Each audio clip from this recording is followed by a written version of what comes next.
brush the stripper down. I'm going to cover up with plastic. Wow, kind of windy out here. That's after sanding.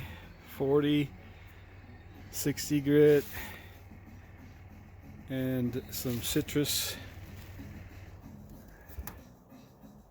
and sand again. That's okay. There's a progress so far after sanding with 60 and 80 grit and stripping.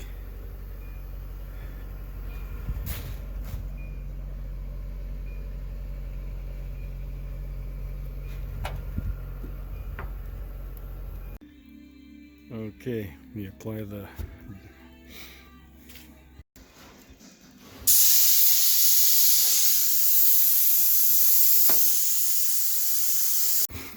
all right, got a lot of low spots. That's my first sanding. Here's a low spot. So let's see if I can sand those low spots out.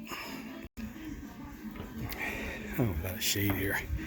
Sanded a lot of the low spots out, but probably gonna need some filler here. Yeah, right here.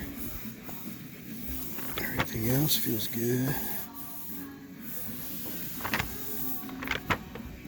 Need to sand some more there.